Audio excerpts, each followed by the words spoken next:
नमस्कार। राज्य शिक्षा शोध एवं प्रशिक्षण परिषद पटना बिहार में आपका स्वागत है। हम अभी कक्षा 12 की हिंदी के पाठ्य पुस्तक दिगंत के अध्याय 3, जिसका शीर्षक संपूर्ण क्रांति है, उसका अध्ययन कर रहे हैं। यह ऐतिहासिक भाषण जो कि जयप्रकाश नारायण के द्वारा ऐतिहासिक पटना के गांधी मैदान में दिया गया था, उसका संक्षिप्त अंश है। हमने पिछली कक्षाओं में देखा कि पहले हम रचनाकार के बारे में संक्षिप्त जानकारी प्राप्त करते हैं, जयप्रकाश नारायण के बारे में। उसके पश्चात यह भाषण शुरू होता है। भाषण में हम देखते हैं कि जयप्रकाश नारायण जी यह बताते हैं कि यह आंदोलन क्यों आवश्यक है, इस आंदोलन का उद्देश्य क्या है।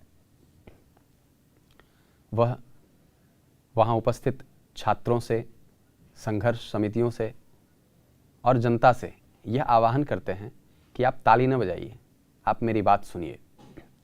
और उस क्रम में वह बताते हैं कि यह आंदोलन क्यों आवश्यक है, आंदोलन की महत्ता क्या है। इसी क्रम में वह इस बात का भी जिक्र करते हैं कि जब वह अमेरिका पढ़ने गए या अमेरिका से पढ़कर लौटे तो यहाँ के लोग क्या कहते थे, अर्थात जयप्रकाश नारायण की आलोचना करते थे इस बारे में कि वह अमेरिका के एजेंट हो गए हैं। किंतु भाषण के दौरान ही आपने देखा कि वह बताते हैं कि किस प्रकार से उनका जीवन अमेरिका में छात्र जीवन चला, कितने प्रकार के कामों को उन्होंने वहाँ किया। यानी ऐसा कोई भी काम नहीं है जो उन्होंने नहीं किया वहाँ पे। उसके पश्चात भाषण के शुरुआत में ही वह भाव विभोर भी हो जाते हैं अपने मित्र रामधारी सिंह दिनकर और बेनीपुरी जी को याद करके। वह कल्पना करते हैं कि यदि ये दोनों यहाँ होते तो कैसी कैसी रचनाएं करते और कैसी चर्चाएं यहाँ छिड़ती, और इस जो आंदोलन इन्होंने शुरू किया है उसका क्या खाका बुनते दिनकर जी या बेनीपुरी जी, इसके बारे में यह चर्चा करते हैं। उसके पश्चात फिर यह बात करते हैं कि कैसे मद्रास में ही इनसे मिलने आते हैं दिनकर जी और उसी समय उनकी मृत्यु हो जाती है। तो ये सारी चीज़ें चलती रहती हैं, स्मृतियाँ जगती हैं उनकी, और भाषण में हम ये देखते रहते हैं। इसके पश्चात हम देखते हैं कि वह यह बताने की कोशिश करते हैं कि उनकी नैतिक लड़ाई जो वर्तमान प्रधानमंत्री इंदिरा गांधी जी से शुरू हुई है वह क्यों है, और इस प्रकार के आंदोलन करने में कितने प्रकार का अड़चन उनके आड़े आ रहा है। जैसा कि इन्होंने जिक्र किया है अपने भाषण में ही कि पुलिस वाले ने ये कहा है कि उन्हें गोलियां भी चलानी पड़ सकती हैं, तो ये क्रुद्ध हो जाते हैं। भाषण के दौरान आपने देखा कि यह काफ़ी क्रोधित हो जाते हैं। तो ये पूरा भाषण कोई ऐसा नहीं है कि लिखित भाषण है, यह उनके मन का उद्गार है जो प्रकट हो रहा है। ये हम भाषण पढ़ने के दौरान समझते भी हैं। तो इस हिस्से तक हम पढ़ चुके थे। आइए हम आगे देखते हैं कि इसमें क्या उन्होंने और कहा है। आगे जयप्रकाश नारायण जी कहते हैं, अभी हाल ही में मैं वेल्लोर में था तो हमारे परम मित्र और स्नेही उमाशंकर जी दीक्षित पटना आए थे। उन्होंने मेरे संबंध में कुछ अच्छी बातें कही, साथ साथ कई प्रश्न उन्होंने उठाए। मेरा उनका बहुत पुराना संबंध है। 32-33 का जो आंदोलन चला था उसमें वह अंडरग्राउंड बम्बई के बम्बई में ही वह रहते थे, अंडरग्राउंड नेता थे। और सदानंद जी ने, जो कि फ्री प्रेस के मालिक भी थे, उनकी स्थापना की थी। उन्होंने उनको ब्रेन ऑफ बॉम्बे कहा था। ब्रेन ऑफ बॉम्बे, ये शब्द याद रखेंगे आप लोग। मुझे भी कोई बड़ी पदवी दी थी, पर मैं अपनी प्रशंसा नहीं करूंगा। उस समय दीक्षित जी से हमारा परिचय और हमारी घनिष्ठता, मित्रता हुई।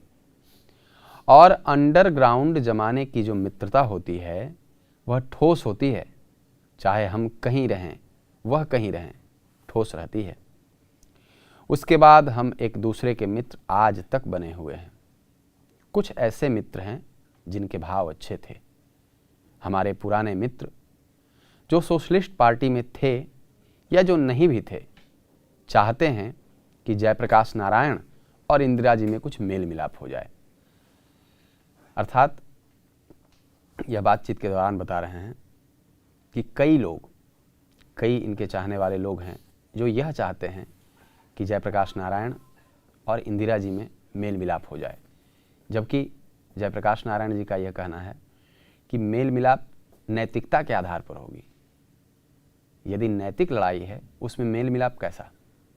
तो मित्रों, मेरा किसी व्यक्ति से झगड़ा नहीं है, किसी व्यक्ति से झगड़ा नहीं है, चाहे वह इंदिरा जी हों या कोई हो। हमें तो नीतियों से झगड़ा है, सिद्धांतों से झगड़ा है, कार्यों से झगड़ा है। जो कार्य गलत होंगे, जो नीति गलत होगी, जो सिद्धांत प्रिंसिपल्स गलत होंगे, जो पॉलिसी गलत होगी, चाहे वह कोई भी करे, मैं विरोध करूंगा, अपनी अकल के मुताबिक करूंगा। हम लोग इनकी तरह नौजवान थे। यह अपने छात्र संघर्ष समिति के नौजवानों से रूबरू होकर कहते हैं कि हम लोग इनकी तरह नौजवान थे उस जमाने में, लेकिन यह जरूरत होती थी हम लोगों की कि बापू के सामने हम यह कहते थे कि हम नहीं मानते हैं बापू यह बात। और बापू में इतनी महत्ता थी, अर्थात महानता थी, कि बुरा नहीं मानते थे, फिर भी बुलाकर हमें प्रेम से समझाते थे। तो उनकी भी आलोचना की है मैंने। उस जमाने में तो मैं घोर मार्क्सवादी था, बाद में लोकतांत्रिक समाजवादी बना, किंतु बापू की मृत्यु के बाद कई वर्षों के बाद 1954 में मैं सर्वोदय आया, गया बिहार में। जवाहरलाल जी थे, एक बड़े भाई थे। यह जवाहरलाल नेहरू को याद करते हैं। जवाहरलाल जी थे, एक बड़े भाई थे। मैं उनको भाई ही कहता था। उनका बड़ा स्नेह था हमारे ऊपर। पता नहीं क्यों वह मुझे मानते बहुत थे। मैं उनका बड़ा आदर और प्रेम करता था, लेकिन उनकी कटु आलोचना करता था। उनमें भी बड़प्पन था। अक्सर तो उन्होंने हमारी आलोचनाओं का बुरा नहीं माना, लेकिन पटना फायरिंग पर जो मैंने बयान दिया था, मैं मानता हूं कि बहुत सख्त भाषा का मैंने प्रयोग किया था। उस पर वह बहुत नाराज हुए। लाल बहादुर जी ने कश्मीर के मामले में जो कुछ किया, मैंने उनकी भी आलोचना की, उनको तार भी दिया कि यह बहुत गलत किया है आपने। इससे कश्मीर के सवाल को हल करने में आपको दिक्कत होगी। थोड़े ही दिनों में, 18 महीनों में वह चल बसे। देश का दुर्भाग्य है। मित्रों, आप देखेंगे कि इस पूरे भाषण में हम यह देखते रहते हैं, इनके भाषण में आप यह महसूस करेंगे कि अपने समकालीन, अर्थात इनके साथ जिनको देखकर इन्होंने सीखा राजनीति करनी, जैसे गांधी जी ये चर्चा कर रहे हैं, या जवाहरलाल नेहरू, इन सभी के साथ काम करने का इनका अनुभव था। लेकिन यह जिसके साथ भी इन लोगों ने काम किया, इन्होंने काम किया, उनकी भी आलोचना करने में तनिक भी देर नहीं लगाई। जैसा कि खुद बता रहे हैं कि महात्मा गांधी से किसी बात पर, किसी सिद्धांत पर यदि यह सहमत नहीं होते थे तो उनकी भी आलोचना करते थे, और आलोचना करते थे तो वाद विवाद होता था, बातचीत होती थी। यदि गांधी जी ने इनको मना लिया तो यह मान जाते थे, अन्यथा यह शालीनता से कहते थे कि मुझे आपकी यह नीति, यह सिद्धांत गलत लग रहा है बापू। फिर जवाहरलाल नेहरू जी का जिक्र यह करते हैं कि उनसे, हालांकि ये बताते हैं कि जवाहरलाल नेहरू एक बार बहुत नाराज़ हो गए थे, क्योंकि पटना फायरिंग जो हुई थी उस पर इन्होंने एक तीखा बयान दिया था जवाहरलाल नेहरू के विरुद्ध, तो उस पर वो नाराज़ हो गए थे। किंतु आलोचना करने में इन्होंने कभी कोताही नहीं बरती। लाल बहादुर शास्त्री का जिक्र करते हैं कि कश्मीर के मामले पर इन्होंने आलोचना भी की और तार भी लिखा कि आपने ये गलत किया है, इससे कश्मीर का मामला और उलझेगा। तो ये खूबसूरती थी हमारे नेताओं की कि वह अपने समकालीन या अपने से वृद्ध लोगों की भी आलोचना करते थे और उनकी महानता होती थी कि वह उन आलोचनाओं को सुनते थे और एक हद तक कोशिश करते थे समझाने की। अगर वह एक तरह से अंग्रेजी में कहें तो कन्विंस हो जाते थे तो बात मान लेते थे। तो ये खूबसूरती थी। आइए आगे देखते हैं। आगे लिखते हैं, इंदिरा जी से मेरे जो मतभेद हैं वे जवाहरलाल जी के साथ जो मतभेद थे उससे कहीं ज़्यादा गंभीर और सीरियस हैं। जवाहरलाल जी से परराष्ट्र नीतियों के संबंध में, स्वराष्ट्र के संबंध में अधिक उनसे हमारा मतभेद नहीं था। तिब्बत के मामले में मतभेद था, चीन के मामले में था, हंगरी के मामले में था। और मैं कोई गर्व नहीं कर रहा हूं, मैंने उस समय जो आलोचना की, हंगरी के मामले में जो कुछ कहा, जवाहरलाल जी को बाद में मानना पड़ा। तिब्बत के बारे में मेरी बात तो नहीं मानी उन्होंने, लेकिन जब चीन ने उनको धोखा दिया तो उस धोखे के कारण उनके हृदय पर ऐसी चोट लगी कि 2 बरस में चले गए, संभल नहीं सके। ऐसा घाव लगा जब चीन ने आक्रमण कर दिया। वह कभी उम्मीद नहीं करते थे, आशा नहीं करते थे कि चीन ऐसा करेगा। थोड़ी इनकी भी गलती थी। तो परराष्ट्र नीतियों के संबंध में मतभेद था उनसे, अंतर्देशीय प्रश्नों में नहीं था उनसे मतभेद। यानी कि जवाहरलाल नेहरू के साथ के अपने संबंध के बारे में बताते हैं कि मैं उनकी आलोचना करता था, तो उनकी आलोचना का विषय जवाहरलाल नेहरू जी को लेकर परराष्ट्र अर्थात अन्य देशों के साथ जो संबंध थे, विदेशी संबंध, उस पर यह चर्चा करते थे, उस पर आलोचना करते थे। इन्हें लगता था कि जवाहरलाल नेहरू जी की नीतियों में विदेशों के साथ जो संबंध है उसमें सहज नहीं है, वो सहज नहीं है। जैसे इन्होंने कहा कि तिब्बत के मामले में उन्होंने बताया, हंगरी के मामले में, तो अलग अलग। लेकिन जवाहरलाल नेहरू जी के साथ देश के अंदर के मामलों में मतभेद इनका नहीं था। लेकिन इंदिरा जी के बारे में क्या है, आइए हम देखते हैं। अब एक बात लीजिए जिसके चलते बहुत ज़्यादा करप्शन राजनीति में है, वह क्या है? इलेक्शन का खर्चा, चुनाव का खर्चा। करोड़ों रुपए वे चुनाव पर खर्च करेंगे। एक तरफ गरीबी हटाओ का नारा लगाएंगे, समाजवाद का नारा लगाएंगे, और यह सब रुपया ब्लैक मार्केटियर लोगों से आप इकट्ठा करेंगे।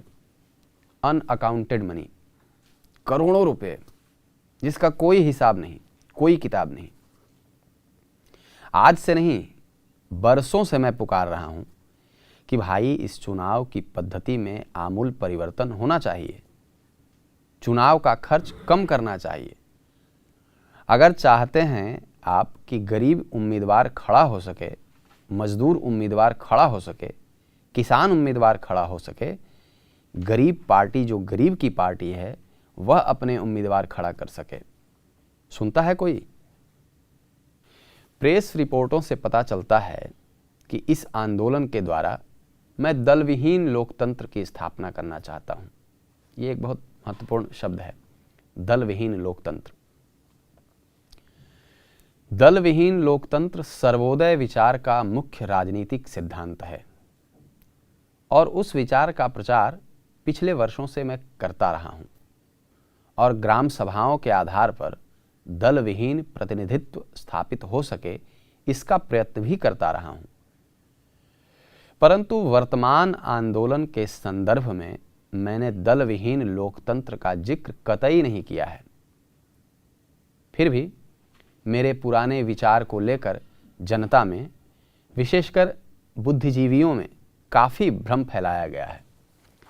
केवल अपने कम्युनिस्ट भाइयों के भ्रामक प्रचार की सफाई के लिए इतना ही कहूँगा कि दलविहीन लोकतंत्र तो मार्क्सवाद तथा लेनिनवाद के मूल उद्देश्यों में से है, यद्यपि वह उद्देश्य दूर का है। यानी बहुत जल्दी प्राप्त होने वाला नहीं है। मार्क्सवाद के अनुसार समाज जैसे जैसे साम्यवाद की ओर बढ़ता जाएगा वैसे वैसे राज्य या स्टेट का क्षय होता जाएगा, यानी समाप्ति होती जाएगी। न राज्य होगा न स्टेट होगा, और अंत में एक स्टेटलेस सोसाइटी कायम होगी। वह समाज अवश्य ही लोकतांत्रिक होगा, बल्कि उसी समाज में लोकतंत्र का सच्चा स्वरूप प्रकट होगा, और वह लोकतंत्र निश्चय ही दल विहीन होगा। जब स्टेटलेस सोसाइटी शासन मुक्त समाज बनता जाता है तो वह शायद ही दलयुक्त होगा। आश्चर्य है कि कम्युनिस्ट बंधुओं को अपने इस मूल सिद्धांत का विस्मरण हो गया है, अर्थात भूल गए हैं वो कि मार्क्सवाद में, कम्युनिज्म में क्या सिस्टम है दलविहीन लोकतंत्र का। वो उसकी मेन परिभाषा से ही पीछे हट गए हैं। जहां तक वर्तमान आंदोलन का प्रश्न है, मेरी या अन्य किसी की, न छात्रों की, न विपक्षी राजनीतिक दलों की, न सर्वोदय सेवकों की यह कल्पना है कि इसमें से दल विहीन लोकतंत्र पैदा होगा। विधानसभा का विघटन हो जाएगा तो 6 महीने या वर्ष भर में फिर चुनाव होंगे, जो वर्तमान कानून या चुनाव प्रणाली के अनुसार होंगे। विधानसभा के विघटन से संभावना तो यही है कि वर्तमान कानून तथा नियम आदि के अंतर्गत ही पुनर्निर्वाचन होगा।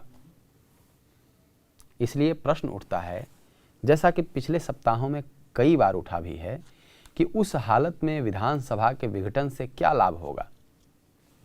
मुझे खेद है, इसका उत्तर पिछले दिनों मैंने बार बार दिया है, पर उसको समझने की कोशिश थोड़े लोगों ने ही की है।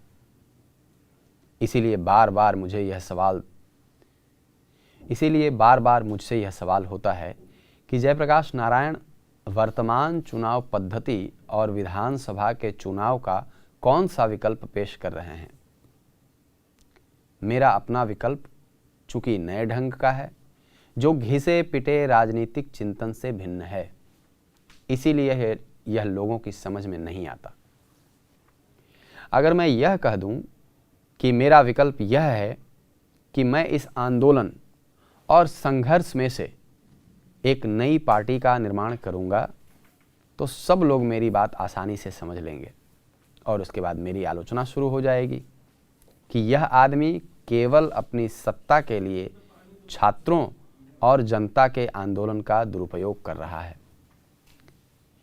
लेकिन जब मैं कोई नई बात कहता हूं तो उसको समझने की कोशिश कम होती है या होती ही नहीं है। तो क्या है मेरा कहना? संक्षेप में यह है कि आज की परिस्थिति में आम जनता को, आम मतदाता को केवल इतना अधिकार प्राप्त है कि वह चुनाव में अपना मतदान करे, परंतु मतदान प्रक्रिया न तो स्वच्छ और स्वतंत्र होती है, न उम्मीदवारों के चयन में मतदाताओं का हाथ होता है, और न चुनाव के बाद अपने प्रतिनिधियों पर उनका कोई अंकुश ही रहता है। मैं इन दोनों कमियों को दूर करने का प्रयत्न कर रहा हूं।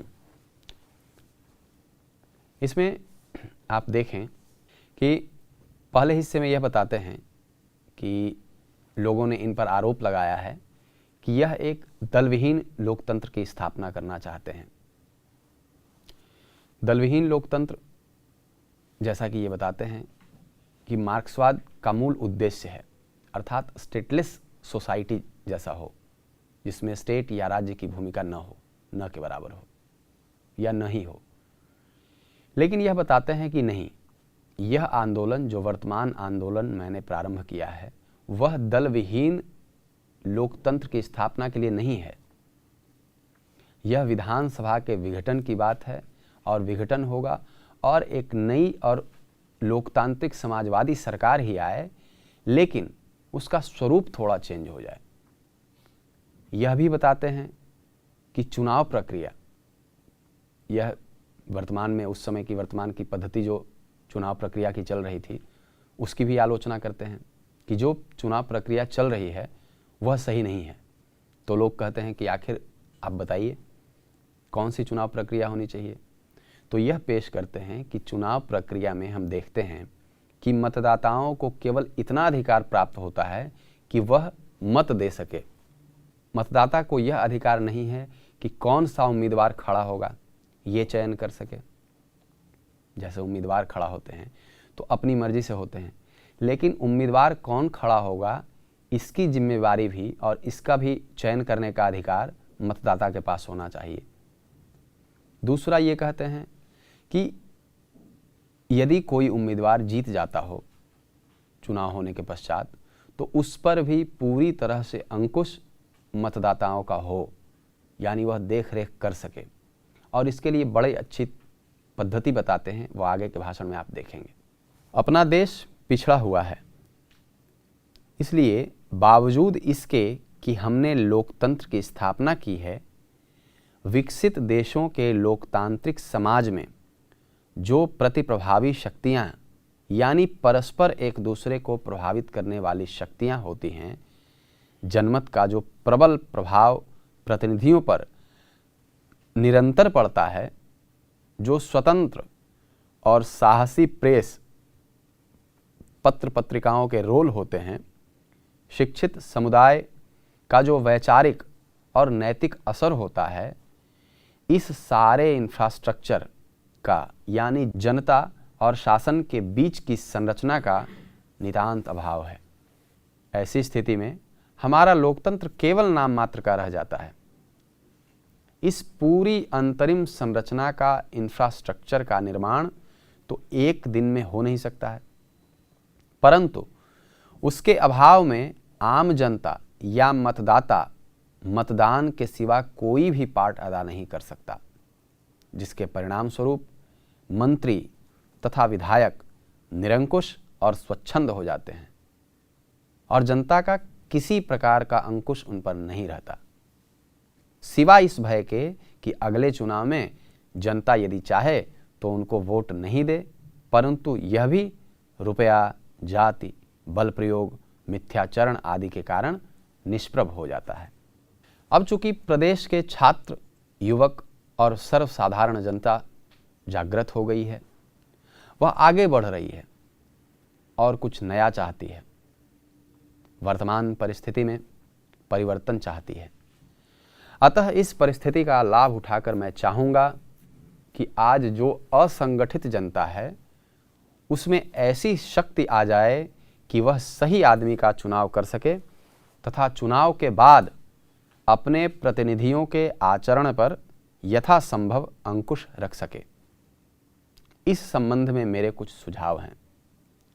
एक तो यह है कि जब विधानसभा का अगला चुनाव हो तो हमारी छात्र संघर्ष तथा जन संघर्ष समितियां मिल करके आम राय से अपना उम्मीदवार खड़ा करें, अथवा जो उम्मीदवार खड़े किए जाएं उनमें से किसी को मान्य करें।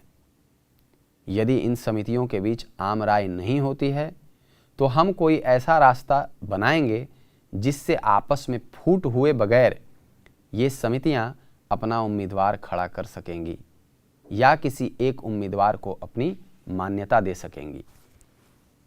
इस प्रकार के चुनाव में जनता का एक बहुत बड़ा पार्ट होगा, यानी जनता और छात्रों की संघर्ष समितियां उम्मीदवार के चयन में अपना महत्वपूर्ण रोल अदा करेंगी। दूसरी बात यह है कि जो भी उम्मीदवार अमुक चुनाव क्षेत्र से जीतेगा उसके भावी कार्यक्रमों पर कड़ी निगरानी रखने का काम ये संघर्ष समितियां करेंगी और अगर उस क्षेत्र का प्रतिनिधि गलत रास्ता पकड़ता है तो उनको इस्तीफा देने को बाध्य करेंगी।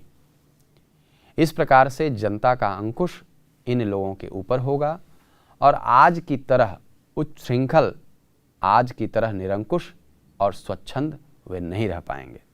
इस सिलसिले में एक बात और स्पष्ट करना आवश्यक है कि जो संघर्ष समितियां छात्रों की या जनता की बन गई हैं या बन रही हैं, उनका काम केवल शासन से संघर्ष करना ही नहीं है, बल्कि उनका काम तो समाज के हर अन्याय और अनीति के विरुद्ध संघर्ष करने का होगा। और इस प्रकार से इन समितियों के लिए बराबर एक महत्वपूर्ण कार्य रहेगा। गांव में छोटे अफसरों या कर्मचारियों की, चाहे वे पुलिस हों या अन्य किसी प्रकार के घूसखोरी चलती हो, उसके खिलाफ तो संघर्ष रहेगा ही। साथ साथ जिन बड़े किसानों ने बेनामी या फर्जी बंदोबस्तियां की है, उनका भी विरोध ये समितियां करेंगी और उनको दुरुस्त करने के लिए संघर्ष करेंगी। गांव में तरह तरह के अन्याय होते हैं। मेरी कल्पना है कि ये समितियां उन अन्यायों को भी रोकेंगी। इस प्रकार से जनता की या छात्रों की ये निर्दलीय संघर्ष समितियां स्थायी रूप से कायम रहेंगी और केवल लोकतंत्र के लिए ही नहीं, बल्कि सामाजिक, आर्थिक, नैतिक क्रांति के लिए अथवा संपूर्ण क्रांति के लिए एक बहुत ही महत्वपूर्ण कार्य करेंगी। इस प्रकार से भाषण का अंत होता है। आप देखते हैं कि अंत में ऐसा नहीं है कि वह एक प्रश्न पर छोड़ते हैं, उसका वह विकल्प भी देकर जाते हैं। भाषण में ही कहते हैं कि चुनाव पद्धति में बदलाव आनी चाहिए। संघर्ष समितियां, छात्र समितियां जो है, उनका पूरा अंकुश होना चाहिए। उम्मीदवार के चयन से लेकर वह जब अपने क्षेत्र में काम करेंगे तो उन कामों की निगरानी भी करने का दायित्व संघर्ष समितियों पर होगा। और यदि वह जनता के कामों को करने के अलावा किसी गलत दिशा में मुड़ रहे हैं तो उन पर अंकुश रखना और उन्हें इस्तीफा देने के लिए बाध्य करने का भी काम छात्र समितियों और जन संघर्ष समितियों का होगा। ये इस प्रकार से एक आदर्श व्यवस्था की कल्पना उन्होंने की है। हालांकि हम सभी जानते हैं कि यह फलीभूत हो नहीं पाया जिस रूप में जयप्रकाश नारायण जी चाहते थे, लेकिन यही हमारे पाठ में इस भाषण का अंश मौजूद है। यदि आप चाहते हैं कि यह भाषण आप पूरा पढ़ें तो जैसा कि इस पाठ के प्रारंभ में ही बताया गया था कि यह एक पत्रिका के रूप में है, आप उसे ज़रूर पढ़ें। और जयप्रकाश नारायण पर एक बहुत प्रसिद्ध लेखक, रचनाकार धर्मवीर भारती ने कुछ पंक्तियाँ लिखी है। आइए उन पंक्तियों से ही इस पाठ को अंतिम दिशा हम प्रदान करेंगे। आइए पढ़ते हैं धर्मवीर भारती की पंक्तियाँ। खलक खुदा का, खलक खुदा का, मुल्क बादशाह का, हुक्म शहर कोतवाल का। खलक खुदा का, मुल्क बादशाह का, हुक्म शहर कोतवाल का। हर खासो आम को आगाह किया जाता है कि खबरदार रहें, खबरदार रहें और अपने अपने किवाड़ों को अंदर से कुंडी चढ़ाकर बंद कर लें। गिरा लें खिड़कियों के पर्दे, गिरा लें खिड़कियों के पर्दे और बच्चों को बाहर सड़क पर न भेजें, क्योंकि एक 72 बरस का बूढ़ा आदमी अपनी कांपती कमज़ोर आवाज़ में सड़कों पर सच बोलता हुआ निकल पड़ा है, सड़कों पर सच बोलता हुआ निकल पड़ा है। हम आशा करते हैं कि यह पूरा भाषण, क्रांतिकारी भाषण, आपको बहुत अच्छा लगा होगा और यह अंतिम में यह कविता आपको बहुत अच्छी लगी होगी। इस पाठ के अगले भाग में हम इस पाठ में आए अभ्यासों को पढ़ेंगे, उस पर चर्चा करेंगे। तब तक के लिए बहुत बहुत धन्यवाद।